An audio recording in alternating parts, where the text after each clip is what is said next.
Welcome, everyone, to another episode of Caster Calls. This time I am with esports Doug, or just Doug. That's probably what I'm going to refer to you as.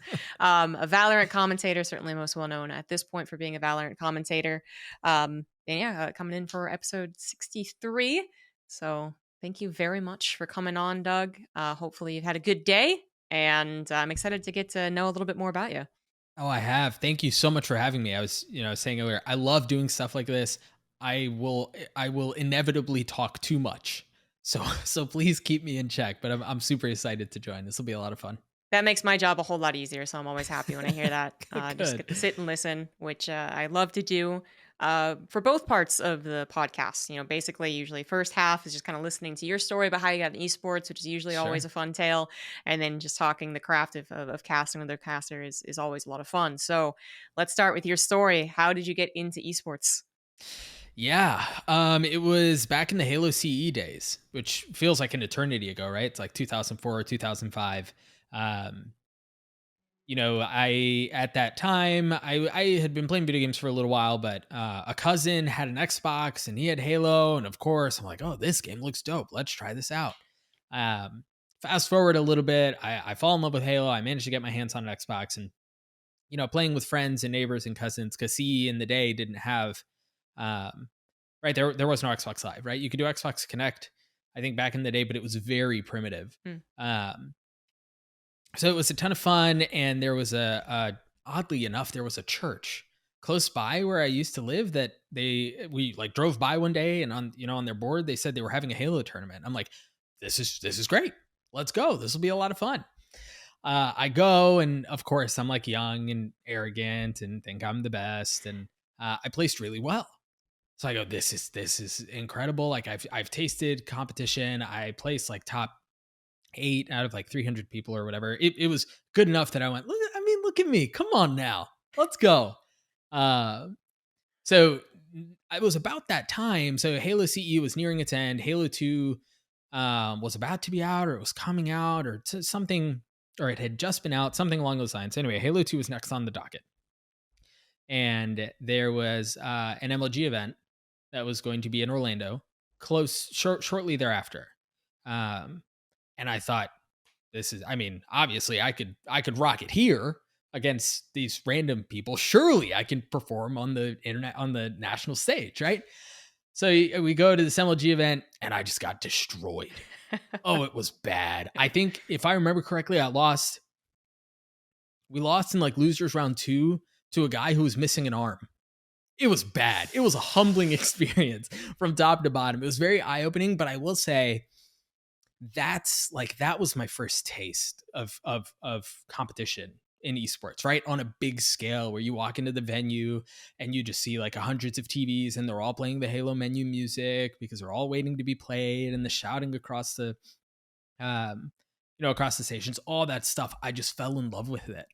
Naturally, it had always been very competitive, so that was just a very easy outlet for that to express itself in a sense, and I was hooked ever since. I think from that, competed for a while, transitioned to coaching, did some content creation for. I was writing freelance for ESPN. I've written for ESL. I've done some social media work as well. Um, but it really wasn't until most recently that has evolved. But that was originally how it all started. I was just some little kid with an Xbox who thought, yeah, I can compete. Why not? Hmm. This was Halo 2, you said? It started with CE, and then my first MLG event was in Halo 2. Yeah. Yeah, I actually looked up that date, 2004. Is that correct? It's This was a many a moon ago. yeah, Many a yeah. moon ago. I remember as soon as you say it that MLG has been around for a very long time, but usually when people hear, MLG, I think they do think of a little bit later at the very least, if not Yeah. like more so the onset of modern esports. So you're talking about really OG organized tournaments that actually slap the label on it other than, guys' basement LAN. So that's pretty cool. That is, some of the original popular American esports for sure. And then you got into a bunch of different work at a time where it still wasn't all that popular esports. So you're basically a lot more OG than I actually was expecting coming in here. So it's funny that you say that. I had this. I don't remember what event it was, but we spend a month at a time on the road with people, and we're traveling to cast events and whatnot. And um, Bala at one point we were talking, and he knows my background, and we somehow got to talking about like OG stuff, and he goes, "Dude, I forget that you're as OG as you are."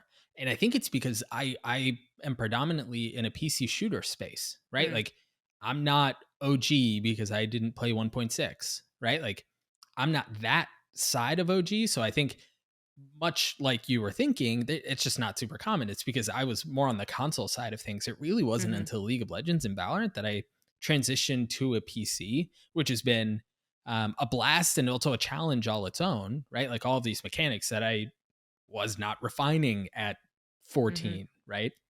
All these things just very different. But yeah, um, yeah. I've been around for a little bit. Yeah. Yeah.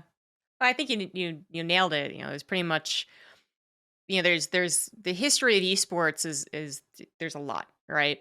Mm, And people could focus easily on, Brood War up until release of StarCraft 2, and that would hmm. be a lot of esports Yeah. and certainly the development of modern esports. But then you do talk to people, and there's people who are playing 1.6 or Quake. Yep. Obviously, we had a couple of standout stars before the modern age that there weren't just Korean. But it was less talked about for Yes. sure. And then so many of them kind of folded into the space behind the scenes, Mm, or they were kind of waiting in the rear for their favorite game to come back, like a Halo commentator to a hmm. degree. And now they're super, super, super popular again. But that's awesome. That means you have kind of a unique perspective, at least coming from that stage of things. You've actually watched esports kind of develop. And so it's interesting that you say, you maybe didn't get kind of pushed to the forefront, or really learn to do the PC thing until League of Legends and Yeah. Valorant. That's a wide gap for me. It's very, very different. So I had excuse me.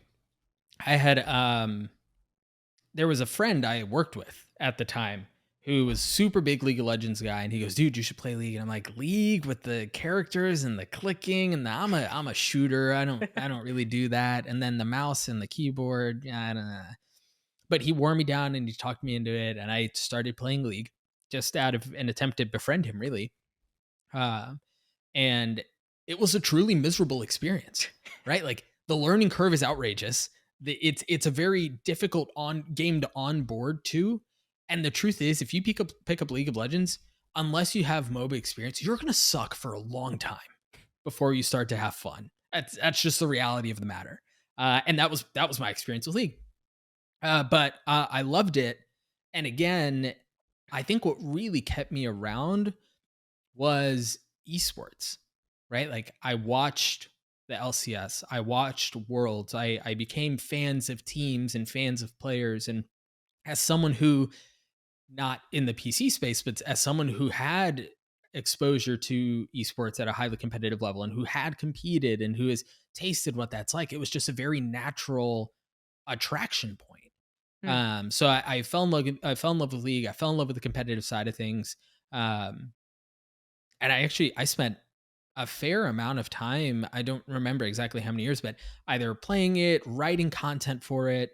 Um, my first paid esports gig outside of like competing or coaching or anything like it was actually because of League, writing articles for a website that I think was acquired and is now Hmm. blitz.gg. But at the time it was something very different, and it was an app on the phone. And um, yeah, I honestly, League, as much as I haven't touched it in forever, and for my own sake, I haven't touched it in forever. I owe a lot to League, to be honest with you. That's pretty cool. But you weren't getting into the commentary at any game at that point, and not League of Legends either, right? Well, yes and no, because it was around League where I decided that that's what I wanted to do. So there was, Mm, I've told him this story, so uh, I don't mind talking about it. There was, I think it was Worlds 2016 or 2017. They did for League of Legends World. They put together a like a content series, and one of them included their talent. And one of the the casters that was highlighted was Riv. And I'd been listening to Riv for a while from League, obviously. And there was this really cool segment where he like it's the opening of the video and he rolls around in his motorcycle and the mountains of California are in the background and he's like internal voice as he's listening to his cast in his background. And I went, oh my gosh, I need to do this. This is what I need to do. This is what I want to do. And you realize instantly, like, dog, this is a pipe dream, right? Like many aspire to do this and very few achieve it. Right. So I understood at the beginning. It's like, this is, yeah, bro, you and everyone else. But I am, for whatever reason, I'm as stubborn as a mule. So I really got into League and I would look out for any sort of like volunteer casting opportunity that I can find. And that continued to grow. And around the time where I ended League work, if you will, I was primarily casting like semi-pro tournaments, collegiate tournaments. I was doing a little bit of travel, but all in the States, very much more local to cast League. But that was, I mean, other than one random Halo event that I casted before that, it was really League is really where casting started for me. Okay. Well, why did you stop working with League? For some of the reasons that I mentioned at the beginning, to be honest, you have some of the best talent in the world on a tier 1 esport, and you've got such a heavily saturated group of people who are trying to do the same thing. And we can touch back on this in the Valorant space because in some regards it was similar, but I just very quickly understood, like, you've got Freak, you've got Riv at the time, you've got Captain Flowers who's there, you have S tier talent who belong in history books as being some of the best to ever do it. And then you had this like fat layer of everyone else who's trying to do the same thing, and people can be ratty, people can be snakes. There's a lot of competition. It's insanely saturated. And it was like maybe this might not be where it happens. If it happens, it's probably not going to be League. And that's a brutal thing to come to terms with, but it's just the harsh reality of the matter. I could love NBA all I want. I'm never going to dunk, right? Like I can love basketball for the rest of forever, but I can't dunk, right? Like that's not going to change anything. So there was like a reality where yep, you can love this, you can want to do it, and that's cool. It's likely not going to happen with League. Okay. So you kind of face the harsh realities that a decent amount of people have to. But when was this then? So you got kind of attached to League in 16, 17. But Valorant didn't come out until, actually, I don't remember when it came out. 2020. Yeah, 20. COVID, yeah. And people kind of knew about it, I guess, beforehand is the thing. So what was the gap? Yeah. So knowing the reality of things, I'm still stubborn. So I would stick around and kept doing things, and I was starting to branch out alongside that. So at the time I was living in Minnesota, and Minnesota had just announced a franchise Call of Duty team in Minnesota. So it just so happened that I was able to connect with them, and I created some content with them, and they were doing like smaller Discord tournaments, and I started casting that for Call of Duty. So I did a little of that. I did some random Rocket League. Like I found myself at that point in life casting like a very wide assortment of games. I think there was an event in which I casted like Smash, Rocket League, League of Legends. That may have been it, but all in one event, right? Like there was very much I'm just trying to get my face and my name and my voice out there and see what happens. And while that was happening, COVID hits, everyone locks down. And then you kind of realize, like, if this was difficult before, you just hit a global pandemic, dog. Like, there are no events to cast. There are no arenas to go to. That's not a thing. And then that's when the Valorant beta hit. Yeah, and you just hopped into it and started casting it in the same manner that you found these other jobs? Yeah, in a sense, like I was randomly very fortunate, and I got so there was when Valorant came out, they were doing beta key drops through Twitch. I happened to get one the very first day. Um, and I really like the game. There were a couple of influencer friends I had who had gotten into the game, not through drops because they had been invited. And so I decided, I'm like, hey, this game's a lot of fun. Again, I've never played a tactical shooter in my life, other than when I competed in Call of Duty on the Xbox and we had Search and Destroy as one of the game types. That was the extent of my attack shooter experience. And I've certainly never played one on a mouse and keyboard. But I love the game, and I went, this is a lot of fun. I'm going to organize my own tournament. So I put together a very small tournament. I invited influencer friends, and I had them like, make your team. I'll cast it. I'll produce it. I'll put it on my Twitch channel. It's just like a fun thing to do, right? Like Valorant had just come out. Nobody was doing anything with it. And it was genuinely more fun than anything else. Really, I didn't have super high expectations. And the reason for that was, again, a Riot Games title just launched that is intended to rival CS and Overwatch. The only other games that compete with League of Legends and Dota at that time, right? Like when it comes to like S tier, creme de la creme type esports, why on earth would I think that I'm going to make the cut? When you have talent from all these other S tier events, like some of the best talent in the world, they're going to want to get their hands in.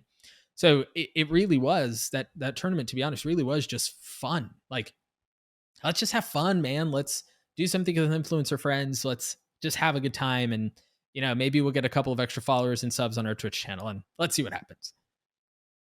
And that was okay. That was that's the beginning of your career, I guess, as we now know it. But there's a surprising amount to unpack there. It. I wanted to really make sure that it's never came off as rude or anything, but you kind of confirmed what I already suspected, which is that you are amongst the top tier talent of Valorant right now. The people who are being invited to the majors, the champs, whatever. One of the least experienced when it came to tac shooters. Yes. And yeah, absolutely. I was definitely thinking as far as casting, just as far as my knowledge of your history and looking into you very briefly. Not any comment on your commentary at all. Just kind of your brand, right? So I figured that you were not you were coming from CS in a big way, like a lot of like most of their names, or any particularly large game like Fortnite. So that that is confirmed. So how did you approach starting to commentate something that was completely new, that you had this kind of oppressive feeling that everyone has, like, well, all these other people are going to be doing it and probably better than I am at first? How did you approach learning the game like that in a way that you could set up commentary?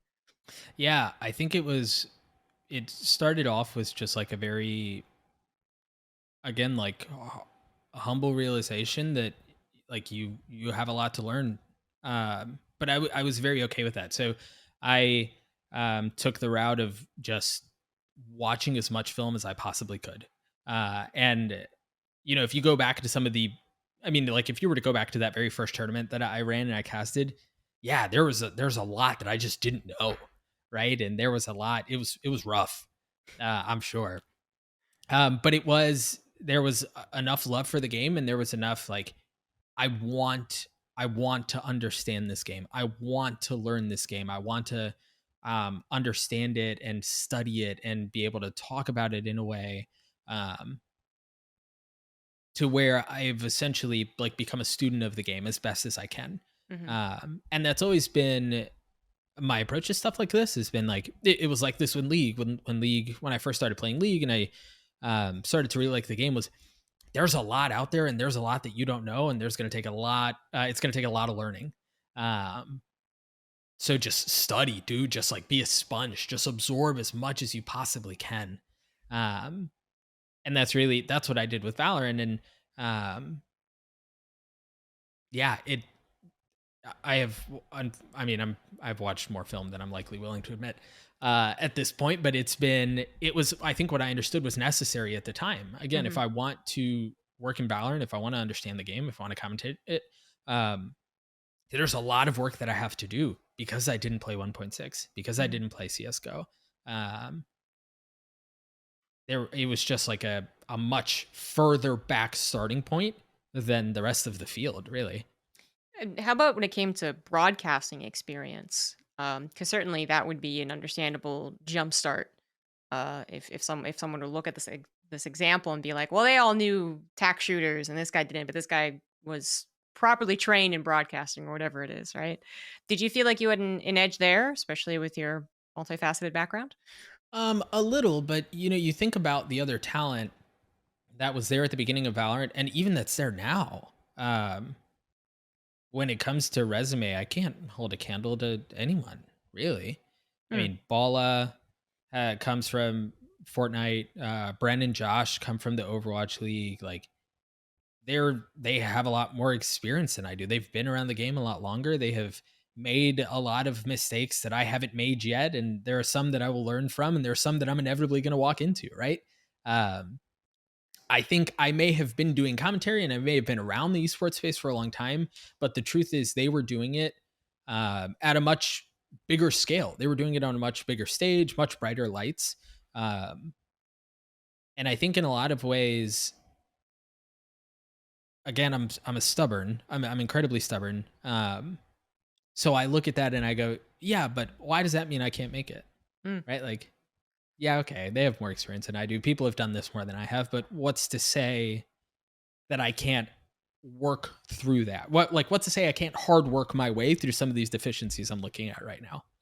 It's an iron will right there, and To a fault. Yes. maybe.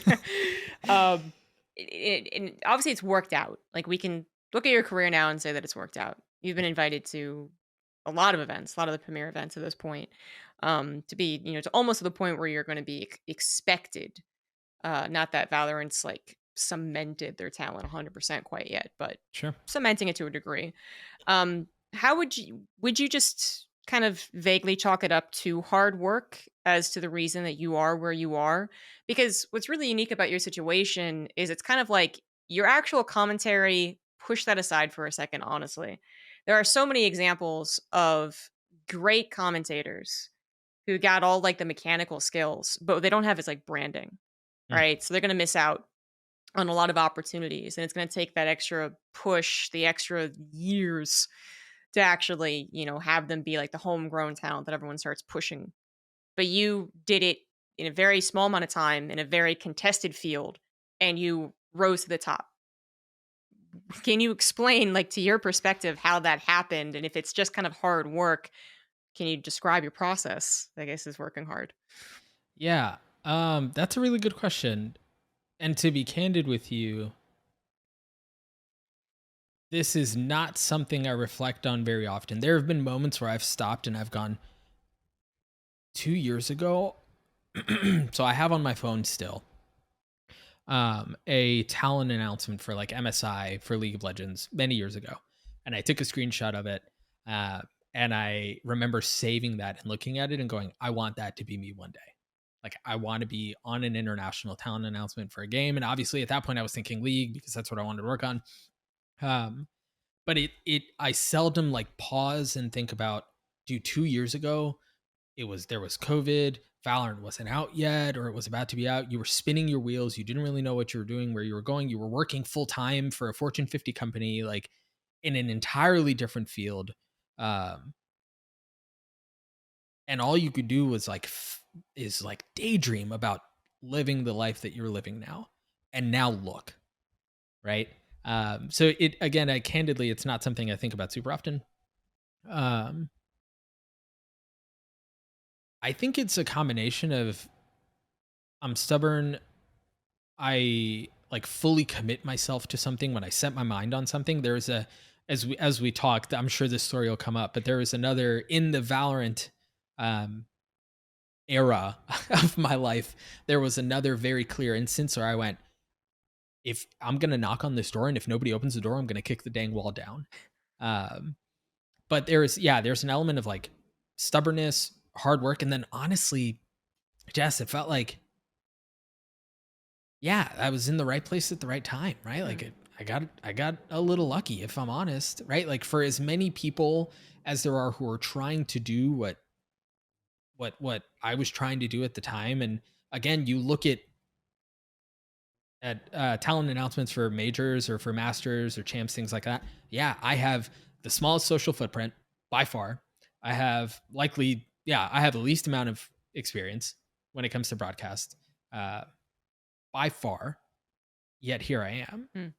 Yeah, I think it's a heavy dose of those three, and I think, I remember getting this advice from Captain Flowers. Honestly, I DM'd him one day when I was trying to figure out what I was going to do, and he said, "Dog, not there is no right path." And I'd heard everyone say that. And I'm like, yeah, okay, that's boring. Like, can you just give me the right answer? I know you're lying. There's a right path, right?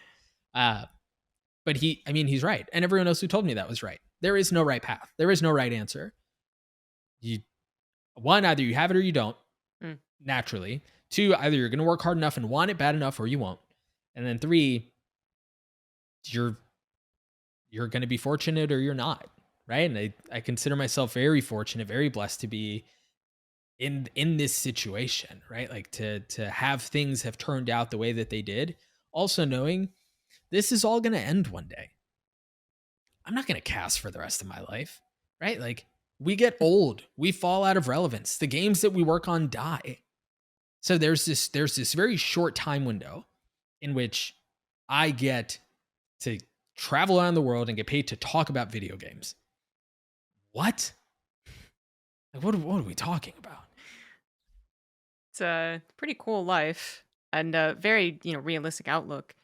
I guess that kind of helps, kind of focus in on what you want to do right now. A lot of other people, they do kind of a lot of stories. I would say still by far the majority of stories in this podcast is that I kind of fell into it.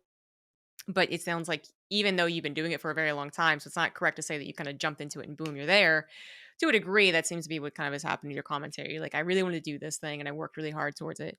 And not many people will get to be in that state of life experience of life, and nor do they necessarily get to be in that state of mind.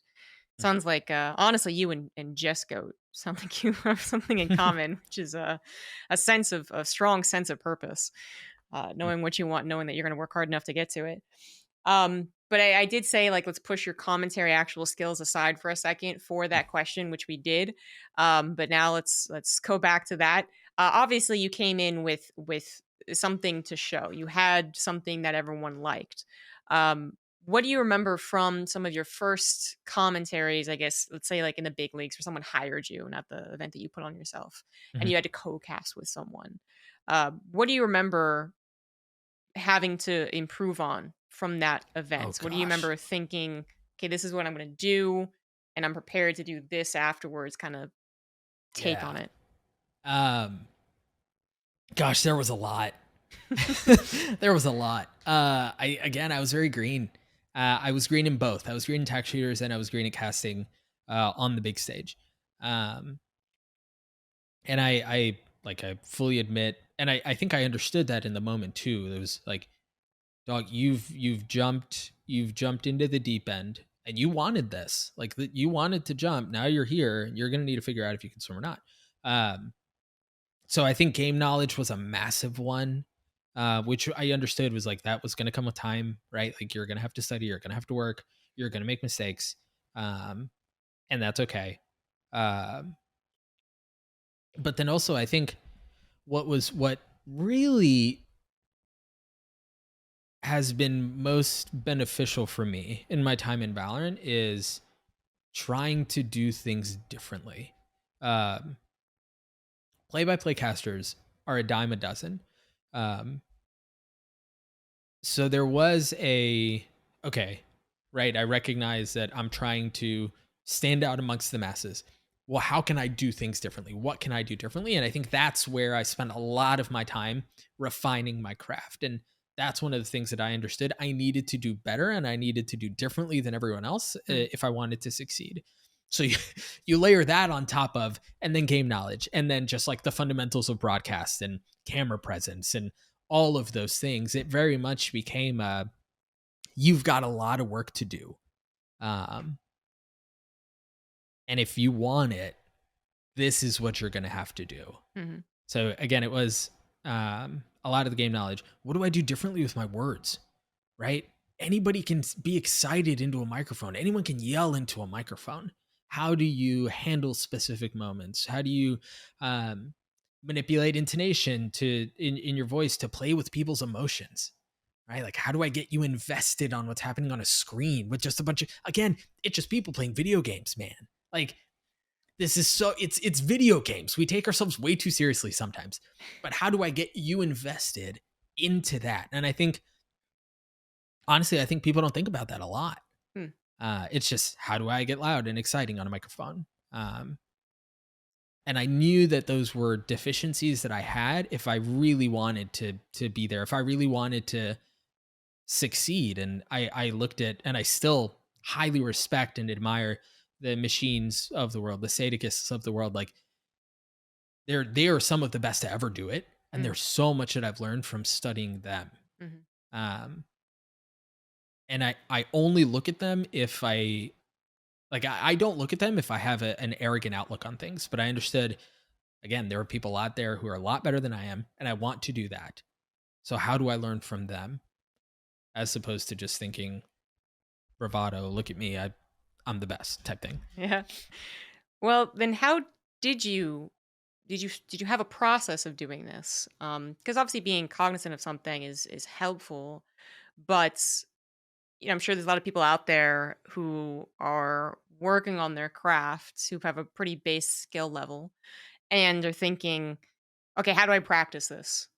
And sometimes the resources are not out there. There's Mm, not the same like, well, here's how to become a better pitcher, mhm, you know, and mhm, do these skills, do work on these skills independently of each other because a cast is often so much everything at once.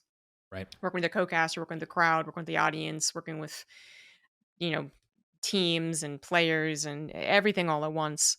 So, did you have a process when you were thinking, "Well, I need to make sure to change my voice in a way that affects people. I need to make sure to replicate this thing that machine was doing." Or was it just something you were going to think about while you cast and do a lot of casting? Yeah, this isn't a fun answer, but there wasn't an actual process. No, I Hmm. think um, it's something that I understood that had to be front of mind at all times, and it was only because I was thinking about it all the time that I could make some of the adjustments, like including heavy alliteration into my casts. Hmm. Right, like if I'm not thinking about that at most moments throughout the day, I'm not thinking about how I can manipulate words to do cool things like that. Um, so there was a heavy like, yes, think about different words that rhyme. Think about alliteration. Think about using homophones in ways that you wouldn't normally. Think about how you can use different metaphors and stuff to work your way into play by play. Um, that was really the process. It was essentially like a shotgun approach of just, you need to think about this all the time, because to the point that you were making earlier, there is no book, right? Like there are no resources out there for how do you do this. I Hmm. I identified the best of the best, what it was that set them apart, and how can I very humbly and respectfully take what they do well and then also make it Doug at the same time. Yeah. I think that's a real challenge for a lot of people that will Hmm. definitely most likely get into is that replicating but not completely not completely basically. Yeah. But I want to stay on the point where you said like, looking at them and what they did well. Can you in the moment's notice think of anything that you remember looking at them and being like, this is what they really do well. I need to copy. Yeah. There's one that comes to mind of of machines where I'm not going to remember what the event was. There was a tech delay. He was casting with Sponge, and there was this really cool moment where he essentially he takes the listener on a journey. That sounds so lame, but it essentially was that, right? Like he talks about the player individually during this tech pause. So it was like game 5, it was something crazy, high tense, Mm, lot of pressure, crowds insane, the whole thing, right? Like you can imagine the setting.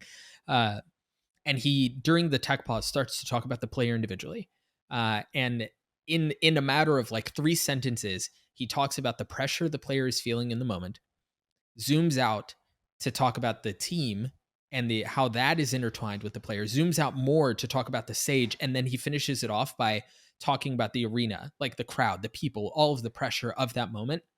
So he took you from, and I don't even know if he did it on purpose or if he's just that naturally good, which he very well may be. But he took you from this tiny pressure that an individual player is feeling in a moment, zooms all the way out to 20,000 people in an arena who are watching that one player in the moment, and then sucks it all right back into the focus of the trophy. And I listened to him say that, and I went, "Oh my goodness, this guy's bloody brilliant." Right? Like he just mapped out everything in a matter of 2 sentences. And it's that type of storytelling um, that is often lost, I think, and is something I am still so heavily focusing on and Mhm. trying to get better at, because that's how you fall in love with players. That's how you fall in love with moments, right? If you're a spectator, if you're a Right. fan base, um, it's because of the stories that are told. And if we are not focused on doing that well for the players, we're doing them a disservice. We're doing the again, while saying that we take ourselves way too seriously sometimes, we're doing a disservice to the history of the game in a way, right? Like we're creating something really cool here, and knowing Riot's resume, this is going to be around for a long time, right? Like LCS is, I think it's on its 11th year or 10th year, something like that. Something like that. We're going to be talking about Valorant for a little while, right? How do we tell these stories, these players' stories, in a way that's going to be remembered Mhm. for a while? Yeah.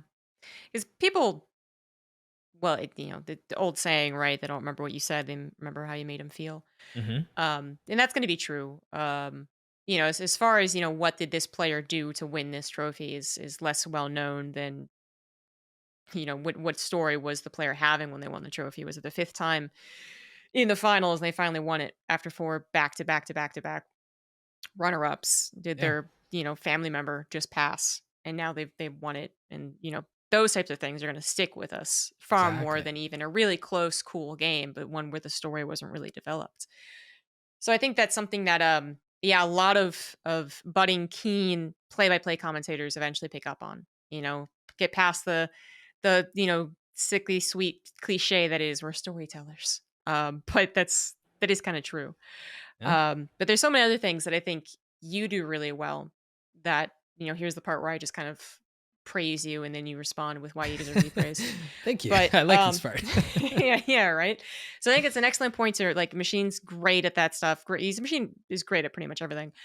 But there's other things that I think that you've done very well. Who apparently, as a somewhat newbie commentator, you really only started focusing in recently on this job. Do surprisingly well, and certainly camera presence is one of them. Mm, So, right from the get go, I want to say, because I did start kind of watching Valorant at the beginning. So I saw you and some others during the coming up days, I suppose. Um, Very confident on the camera. It didn't seem like you were like, I am in a camera in my room and this is weird. That a lot sure, of sure. people have, whether they mean to or not. Hmm. How did you develop that skill? Did you develop that skill or is this natural? It is natural, unfortunately. Oh no. Yeah, I am. That's one of my many faults, is that I'm confident in most things, and in a lot of things that I probably shouldn't even be, to be honest with you. Um, but that's just always been how I've approached things. I think like you're here, and the funny thing is while that may be the exterior that I put on, like I wrestle with imposter syndrome every day. Mm, Like they're gonna find out that you don't belong here. They're gonna find out that you're not as good as people may think you are, or whatever lie it is that we believe about ourselves in those moments. Um, it's not fake, because I do genuinely feel that, just like confident. And that's not always a good thing. Uh, but that's not all it is. I think if you drill, you'll find that there is that, right? Like the imposter syndrome that I was just alluding to. mm. Well, hard pressed to find someone who I've talked to who doesn't experience that. Yeah, Again, that's plenty true. of top tier talent having drunk cries at the after party because they're not good enough. So Yeah, but as you said, like you kind of, I guess you're doing this naturally. But there's some things that, like I said, people do this whether they realize it or not. And a big Mm, challenge of VOD reviewing, for instance, is looking for those subtle signs. So I am a inherently not like public speaker, social type of person. So I got a broadcaster, professional broadcast coach to look at me, and he would note things that were just kind of subconscious to me, right? sure. So crossing the arms, it's kind of off-putting to people. But Mhm, even then, like anytime you kind of move away from your co-caster unintentionally, right? You're kind of like maybe more like this than this. mhm. And I just feel like you do that very rarely. So is there anything you can think of where you are aware of what you're doing and that you can share wisdom? Because I'm talking like your posture is very good, you're direct with the camera with your eyes. I rarely see you ever do kind of like the body language, incorrect what I do with my hands. um so is there anything that you've worked on at least intently? Because I know you've also done some of the like analytical pieces where your full body's in frame, you're trying to emote. Anything you can give wisdom to. I think the one thing, man, this feels really bad to say no. um, again, a lot of the camera presence is just very natural. For whatever Mm, reason, I feel very comfortable in front of a lot of people. Um, I don't know. I will say though, on like the camera presence with your co-caster, mhm, I have I have personally always really valued and placed a lot of importance on having the off-camera relationship with your co-caster. I love Bala, like genuinely. He's such a good, like he's genuinely a good friend of mine, and I trust him a lot. And I think that sort of chemistry does bleed out onto the camera. I think Brendan and Josh are the same way, mhm. right? Like they're friends. They've been friends for a long time. Like we hang out on off days. We hang out after shows. Like I think that kind of thing really does matter when it comes to on-camera presence with a co-caster. I know that's just like a very small sliver of everything else that you were trying to poke at. Unfortunately, it really just, yeah, I don't know. For whatever reason, the bigger the stage and the brighter the lights, the more confident I feel. I don't know. I Yeah, don't that's know. pretty awesome then that you're that confident, but that it also physically manifests itself. Which legitimately think there's people who are maybe even arrogant who still have these on camera problems. So yeah, I guess you are fortunate in that department. But another thing that I think you do very well is enunciation. Um, Now, I think this is the one part where us Americans with the mid Atlantic dialect, I suppose, Mm, I truly believe is one of the finest accents to have as far as that enunciation and detachment from words. So we don't often do what Englishmen do and kind of slide right into it. right, right, right. But it's obviously a skill that we work on. Did you work on it? Or is this again a case of you just always talking rather properly and not slurring your words too often? Um, the my friends and other talent, they'll make fun of me for how I speak, Hmm. because they say it's always very proper and very like buttoned up. And I genuinely, I don't, I again, I don't think about it. It's just always how I've spoken, and um, yeah, they've given me a hard time about it many a time, and they'll like mock me and how I would say things and what have you. But uh, yeah, it also not something I've ever intentionally thought through. Hmm. And I don't know, maybe that's part of one of the ways in which I'm as fortunate as I am is a lot of like the base stuff has just kind of come naturally, and that's allowed me to really focus on um, what to do with words, how to tell Hmm. stories, how to, all of the other things that we were talking about earlier. Yeah. Because I imagine if the things that I feel comfortable with naturally weren't there, I probably wouldn't be able to think about and focus on and refine the things that we discussed before. Probably. Yeah. But now that I've tried unsuccessfully to get that, like, oh yeah, I'm glad you noticed. I worked on that really hard. Um, what would you say is something that you've worked really hard on that you think you've improved on drastically since you're 2 years ago?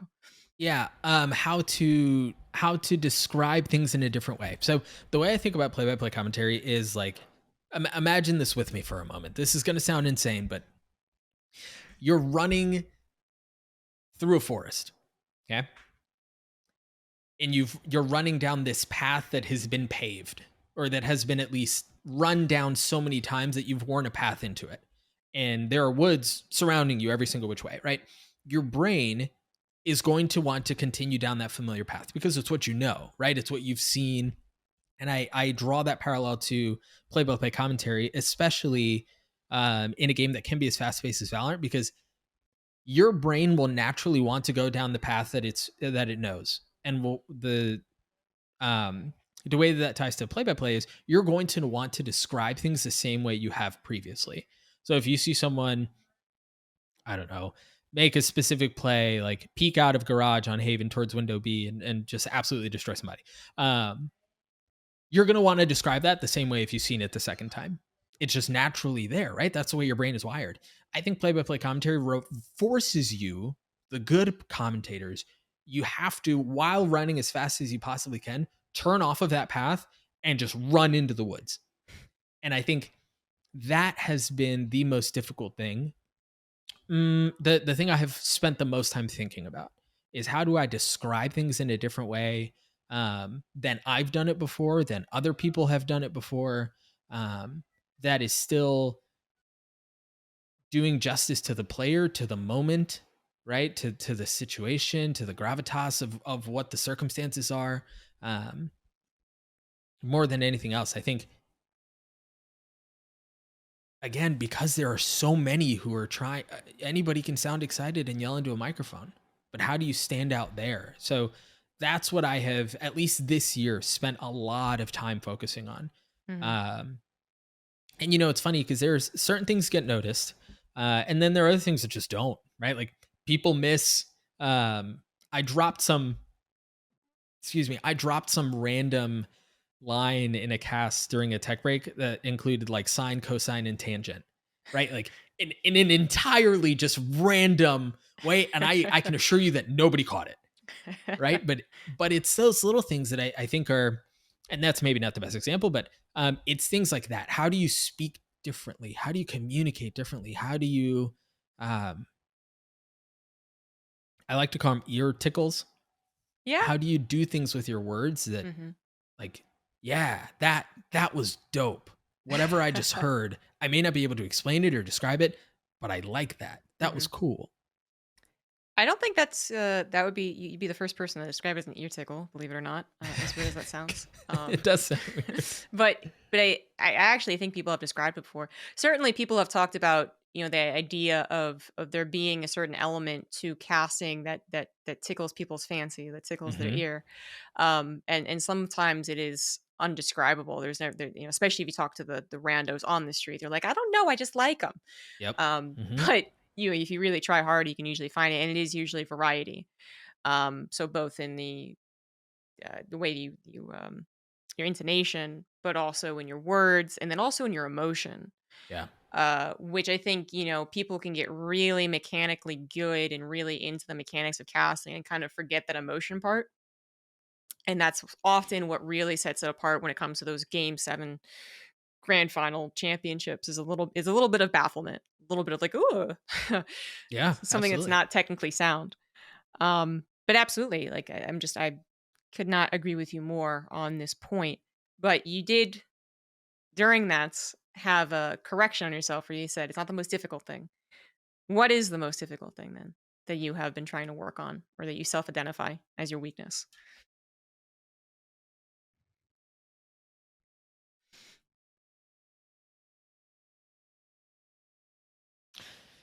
Um, mm, I do, in a sense. How do I say this? Because this is going to sound convoluted. Um,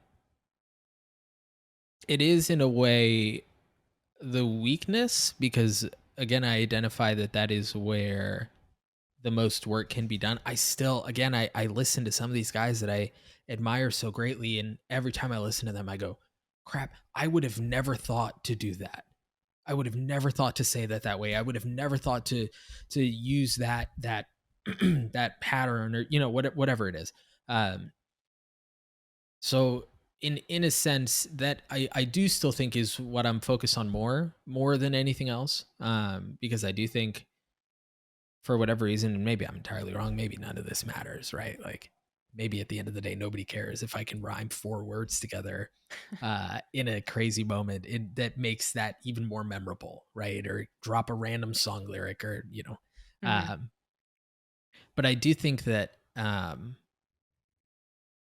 yeah, maybe not the hardest thing for me to do, because I think I've made pretty significant bounds. If you go to a year ago, even, right, Mhm. like, to now, I think I've incorporated so much more of that into my commentary. Um, so maybe not the most difficult, but definitely what I have focused on the most, Mhm. right? That is where, again, I've recognized and I've identified that that's what the best of the best do, right? And I would be foolish to not look at those who have walked before me and gone, what have they done exceptionally well, and what can I learn from that? Yeah. I think you're pretty spot on about your improvement too. I do very much remember. Actually, I don't. I think I heard it, but I didn't really think about how well done it was until I read the comment later. But people started to all, on the subreddit, started to talk about Mm, this phrase you use in a Hundred Thieves game, where even the best yes. thieves can't steal time. And now that's kind of something that's almost synonymous with your casting. It felt like it was kind of that was like that phrase literally turned people attention from like, oh, he's a great caster, speaks really well, he has a couple of funny lines, good quips, whatever, to, oh, this guy has really great lines. It's almost like that was the point of ascension, to where you're on the levels of like an Uber, where people always talk about his lines and Mm. his cleverness on the broadcast. So I think you're right to focus on it, and I think you have improved, and this is going to obviously help your brand a lot too. Um, which Uber's if you want to talk on it. Yeah, Uber's another one that I honestly, as I think about the commentators that I respect and I admire and I have learned from, he's another one that I'd be remiss if I didn't shout out, because he's incredible with his words, right? Like, you look at the 3 names that I've listed so far, and they all have one thing in common. But I also think that there's a reason why they're considered the best, Mhm, and I think that's a large part, right? I think it's in large part because of those things. Um, but yeah, that's the kind of thing that I think matters, because that line, for example, the Bang was trying to defuse a spike. He was in a 1v2 and he had no time, right? The time had run out. Even the best thieves in the world can't steal time. Um, how easy would it have been to ship that and go, oh, he runs out of time? mhm, Like, but it was again, it was like overtime, if I remember correctly. It was an LCQ run, or it was really close to overtime. It was the end of fracture. Um, it was an LCQ run. It was late in the map or overtime, if I remember correctly. And it's so easy to ship that, right, and just say something generic. But that moment, I think when you can drop a line like that, that's what sticks with people, right? Like, that's what mhm, makes a moment memorable. That's what really tells the story. Um, of something like that. And I think as commentators, that's our job, right? At least for play by plays, like, it's our job to take that moment and make it something really cool, right? To complement what's happening on the screen. mhm. Um, yeah, so I've had a couple that I'm very proud of. And that one's definitely one of them. If I'm going to be honest, that one felt good.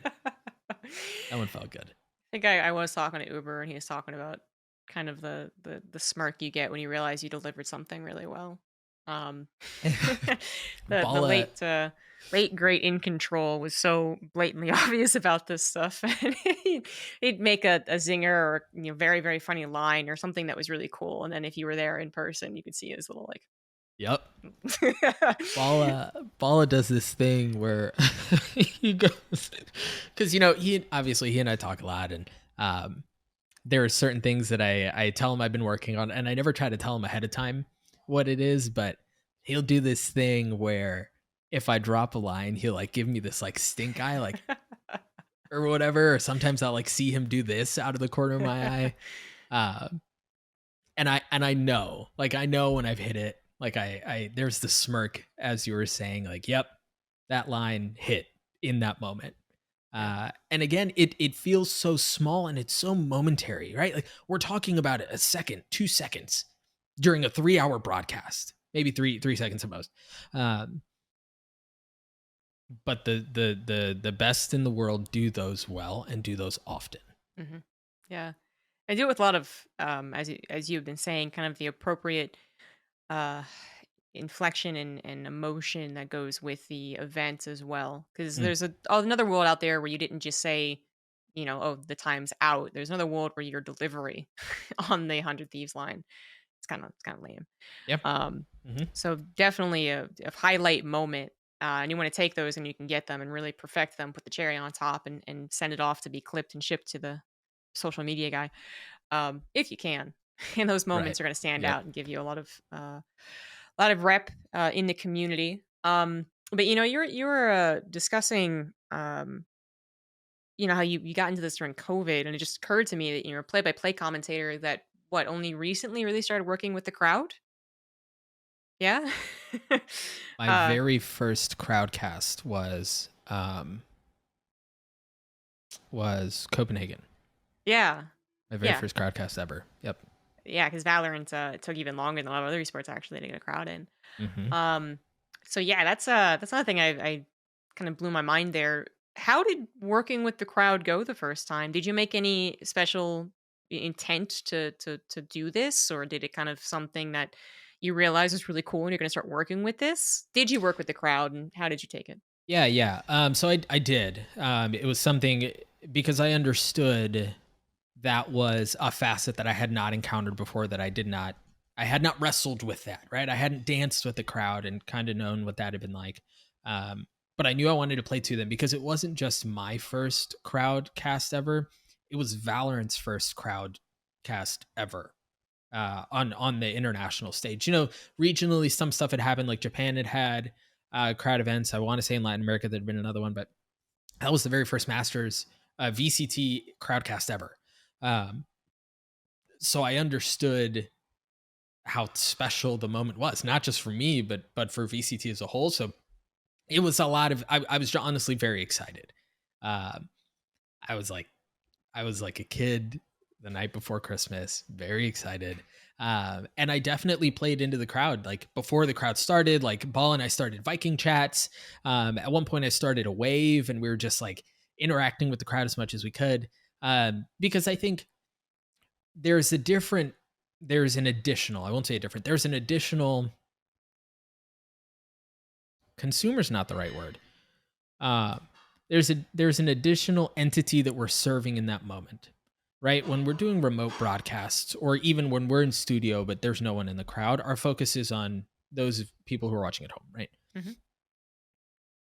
One of the really special parts of traveling to an event in an arena is getting to experience things that you wouldn't get to experience at home. And obviously that comes with the emotion, the crowd, the loudness, the merch, seeing your friends, cosplay, like all of that stuff is dope. And if there's anything that we as commentators can do to make that more special for people who have been traveling from wherever to go to buy tickets because they love this game and they love these teams and they love this sport. Um, if there's anything that we can do to make that more memorable for them, then dope, man, that's part of our job too, right? Like, yes, they're there to see the game, but as much as it's our job to complement what's happening on the screen, I think it's our job to complement what's happening in the arena too. And I think that matters, and I think people enjoy that, right? Like, is it a necessity? No, probably not. Um, but do people remember that? Yeah, Mm. right. Like, do people enjoy that? Yeah, right. Like, are they gonna have more fun if we do things like that? Absolutely. And I think again, that's what we're here for. We're entertainers. We're here to have fun. And we're here to have other people have fun with us. Yeah. I lovely into the summary there. It's absolutely fantastic, but it does bring up a point of interest, like the different entity thing is a really interesting way of approaching it, because I think the crowd is often kind of like, as you were saying, like it's there, it's maybe not the most important.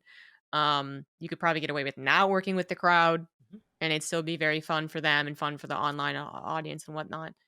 But it really does elevate things, Yeah. and there's a reason that, for instance, miking the crowd is a big deal for production also. There's Mhm. something quite magical to hearing that, and then when the caster works with it well, it feels like it's almost at a concert, even when you're staying at home.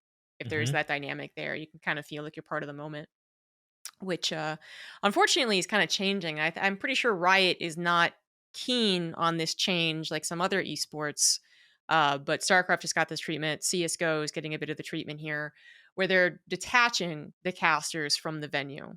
They're saying, Mm. "Let's keep the production in a place and bring the casters to the production," as opposed to bringing everything To to one the place. locale. Sure. Yeah. So after having that experience and then also having such this really beautiful idea with it, which I agree with, what is your perspective on that possible change? Is it overall then a subtraction? You said for kind of like a throwaway line, like, oh, maybe it's not the most important thing, but now really using on it, how big of a subtraction is it to have those casters taken out of those moments? Yeah. So I want to clarify. I think that you could probably, as a caster, you could do without playing with the crowd and still probably be fine. Hmm. Um, but I do think the presence of the crowd makes a drastic impact on a commentator, and you can ask anyone who's done both. Um, the buzz isn't the same, the excitement isn't the same, right? Like the energy isn't the same as when you're in an arena, like when you're hearing ace being chanted by the crowd as you're casting this player about to get this first ace in the first VCT match ever, in front of a crowd. Like you lose all of that. And so I think I would be tragic if we moved away from that permanently. And I do think that Riot, thankfully, um, doesn't seem to be interested in that. There was a I don't Again, I don't remember which event it was, but it was this past year. League of Legends had a setup where they had both teams. It may have been one of the LCS playoffs or finals. I don't know. But the stage was the two teams, right? Like, and then the casting booth was in between them, above them. Oh. Yeah, right. Like, very different, very random, and very cool.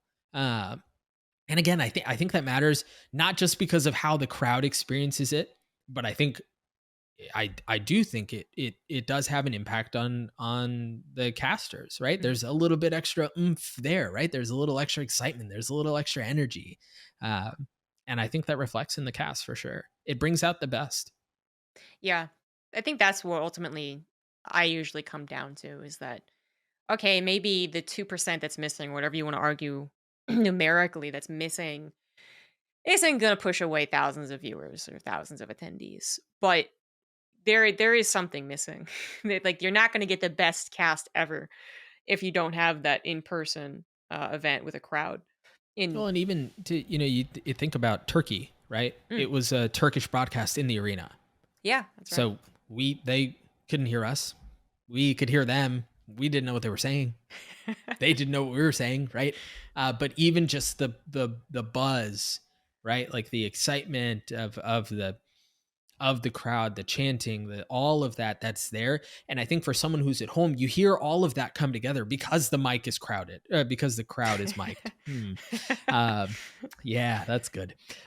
Because the crowd is mic'd, because you're seeing the action on the screen, because you're hearing the commentator hit all of that. When it all comes together so beautifully, I mean, that's what it's. I mean, that's the fun, right? Like Mhm. that's what it's all about. That's what sticks with you. That's what you remember.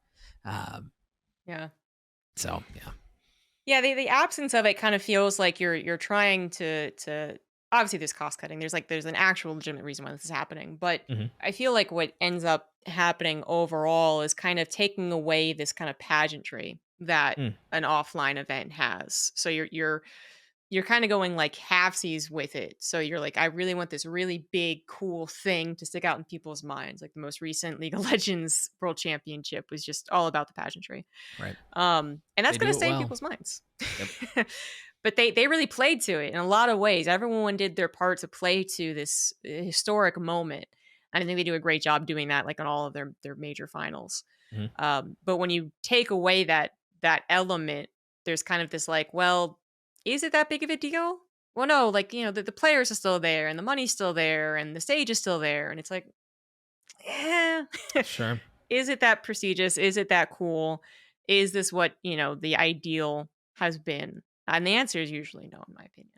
I'm very biased. I'm taken out of a event recently. Going to be Sure. casting Sure. for Sure. Stockholm. But yeah, I really do think that there's like new pushes for esports to be not just taken seriously, but then just to be like this like accepted great deal. Like I was tempted to show my dad the League of Legends finals because just like, oh Jesus, everything's happening. Look at what this could be, and we take away from it, and it just kind of sucks. It's the TLDR. Yeah, and I do think it's interesting because for a while there, I think esports had an identity crisis of sorts Oh yeah, where we as an industry were more concerned about proving um, our validity to outsiders. That sounds so strange to say, but you get what I'm saying. Like hmm people outside of esports, it almost felt like we had to put on this thing and go, look how real we are, right? Like we look like the Super Bowl, or we look like the NBA Finals, or whatever it is. We look like a concert.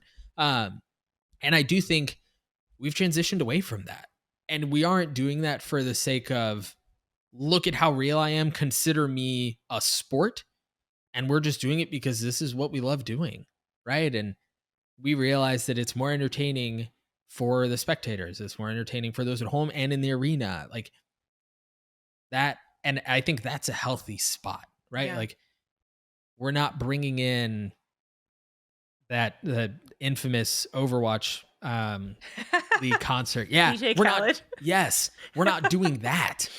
Yeah, Right? It's different. We've moved away from that, and the nuances. It's subtle, but I do think that the approach has changed, and I think it's because we understand we're doing this for us. hmm We're not doing this to prove to whoever that we're as real as we say we are.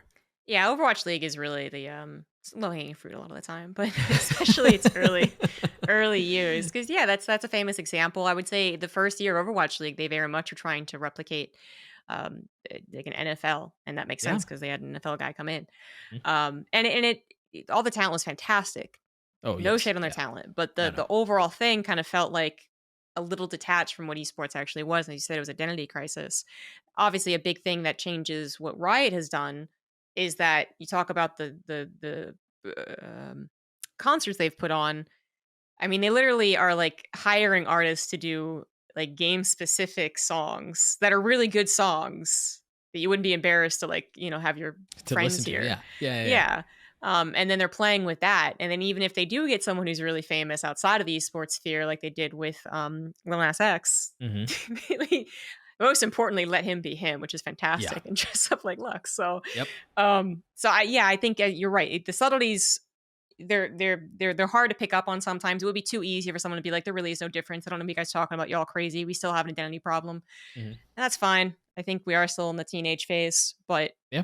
as you said, I think it's more to the effect of this is the people we want to impress are here and we know what to do to impress them. It's not about necessarily getting more outsiders to try and convince them, like, please take us seriously, the famous Right. Arrested Development photo. But yeah. Uh anyways, that's I think that actually kind of does it for the podcast, unfortunately. Interesting point to end on. Honestly, where I intended, but it's kind of where it went. That's the best. Yeah. Thank you so much for coming on and talking about your experience. Um, Nothing but good things, hopefully, for you and the Valorant esports scene. I know it's the off season, but anything you're doing or anything you'll be doing soon, please let us know. Say no. Yeah, yeah. Thank you for having me, first and foremost. The number one thing I wanted to say is VCT Game Changers starts on the 15th. Oh, wait, this probably won't. Yeah. Let the record show that the plug was put out there anyway. If somehow you get your hands on this, back in time, go watch VCT Game Changers. There It's you happening go. in Berlin. Very first Game Changers event ever, which is a really, really cool historic moment. Mhm. Yeah, I think in the off season, just working on a little bit of my own content. I have a YouTube show called Vandals, in which I bring on like pro players and coaches. I've recently just transitioned to more of like a roundtable setting, which seems to be going really well. And well, at this point, I can talk about it because actually, I shouldn't, just in case for whatever reason it gets delayed. I should not talk about which guests are going to be on the end, but it's very exciting. It's going to be a lot of fun. Check it out. It lives on YouTube and it's streamed on Twitch as well. But again, no, thank you for having me. This was a lot of fun. I'm glad you had fun. That's what I always hope, anyways. And at least have my guests have fun while they just sit there and talk to me and let me, just sit and listen. That's the preference. Thank you to everyone who's watching and listening to Caster Calls with ZombieGrub. I hope to see you all back for episode 64. But first, big thank you to everyone who supports on Patreon, patreon.com/zombiegrub. You have Shayne and VladIV for the co-producers of the podcast, and Barrett continuing to help out with it. Thank you very much. As well as the people who go above and beyond on the Patreon, Nick, Vinny, Steven, ET, Ravi, and CuddleBunny. Thank you guys for supporting the podcast. And I hope to see you all back here in 2 weeks for another episode. See you later.